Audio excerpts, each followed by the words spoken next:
keeps you in shape. And there's another message to that too, that hard work can be relaxing too if you have that passion for it.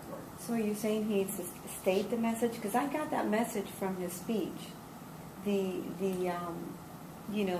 How his experience as a child influenced his life as an adult. Are you saying that you need to state it in the speech to make it stronger? Well, we heard two different things. I heard more about the hard work. Okay. But then there's that other theme. There were two good themes there. So you can pick one and develop it and make the speech a little bit more focused and richer on that topic. That's the suggestion for improvement. It was fine. It was more, again, what audience do you want to leave? What do you want to leave them with? What do you want them to take away from listening to you?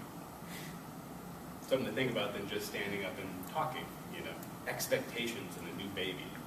Think of, is there a message for this that I want the people to hear? Danny on the injury. Got to speed things up. Fast forward. On the injury. One other thing is questions you don't want to put into your audience's mind.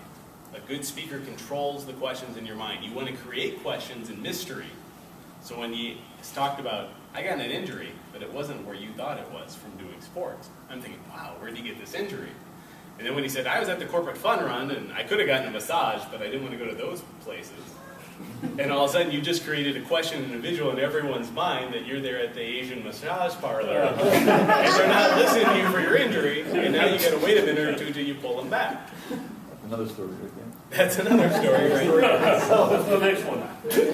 So in those one-offs and the asides, you can create things that you didn't mean to create. So that was just a good example of you took us to a place and come back over here. I don't want you to go there. No, that wasn't what I meant. You lose that flow. Come on back.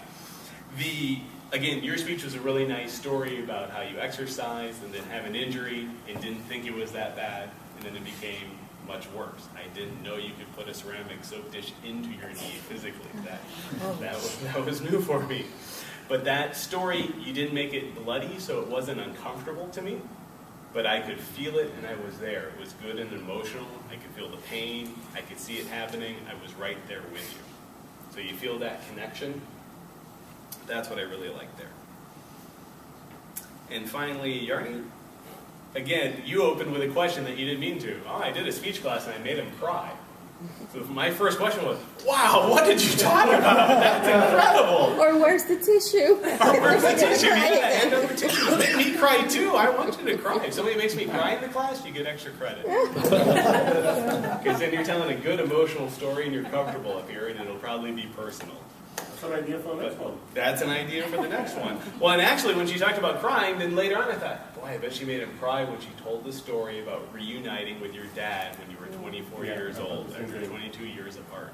Actually, I was interested until in the story that made people cry. That first part, I wanted to hear.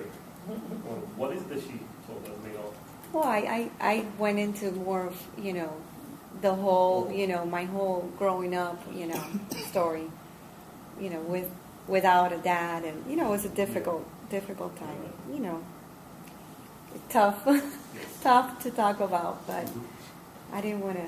Only had 3 minutes. Yeah, I only had 3 minutes. But see, people want to hear your stories. You also began with, I don't really have anything to say, so I'm going to talk about my family. So my first thing is, you want to make sure that whatever you're going to talk about, you're comfortable with it on the inside with you, that you process whatever those feelings are. And then you can let it out and tell some really good stories, because I'd love to hear that, and it sounds like you've got some other good stories about coming here as an immigrant, starting with nothing, and then being successful like you are here today. Mm-hmm. Those are good messages that people would like to hear. That would be good to speak about. Everyone's nodding their head like, yeah, next one. Yes. You have high standards for the next speech, and you set them all yourself. But for the grammar, I also liked sports mom and yelling at the ref. I could see you doing that. So if you don't want to do that, you can do a whole speech on sports mom. And, what you yell at the refs, and how do you feel that someone else is judging your kids, and how to be a good sports mom. It's hard. You can really get into that. Okay.